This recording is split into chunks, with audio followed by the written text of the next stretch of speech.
The noise is almost deafening.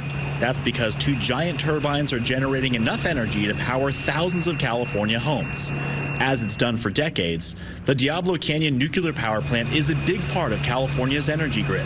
We heat up water, which boils into steam, goes through a turbine. Turbine turns, makes electricity. That's what generates electricity. Turns a generator, makes electricity. In a simulator next to the two reactors, Brian Sawyer and his team go through every single scenario that could cause the plant to fail.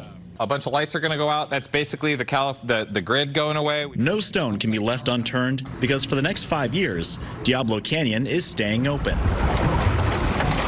Situated on the edge of California's picturesque central coastline, some marvel at this feat of engineering, while others scorn its existence. We don't need unsafe energy. Diablo Canyon now is the backbone of the California clean, reliable electrical system.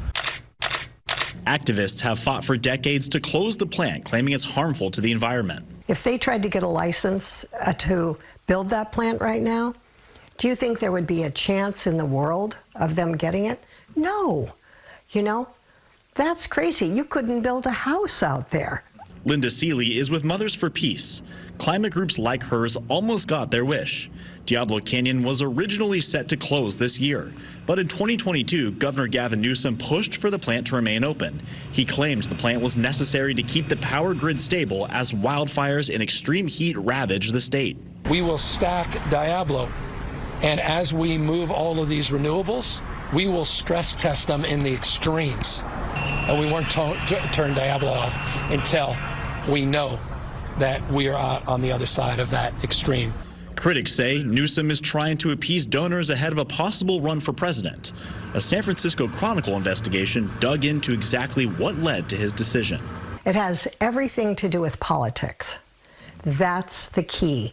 And for some reason, Gavin Newsom wants to keep it open. Newsom's office has denied those claims. The current plan extends the plant's life to 2030, and PG&E will receive at least $100 million a year to keep it running. The American Nuclear Society claims these plants are key for meeting carbon neutral goals while having a reliable power source. If you look at the numbers out there, California gets 10% of its electricity from Diablo Canyon. A study done by MIT and Stanford in 2021 showed keeping the plant open would cut carbon emissions by 10%. According to the Chronicle's investigation, that study led venture capitalists and pro-nuclear lobbyists pushing lawmakers to pass that bill.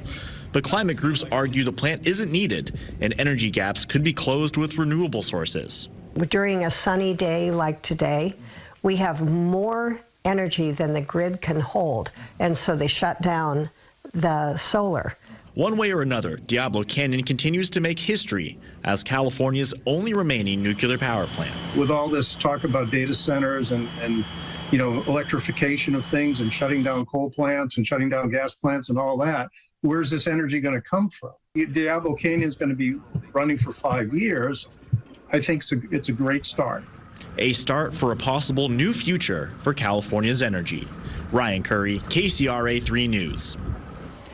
PG&E requested a new federal license which would allow that plant to operate until 2045. A spokesperson for Governor Newsom told the Chronicle that they're only focused on the current plan, which is to operate until 2030.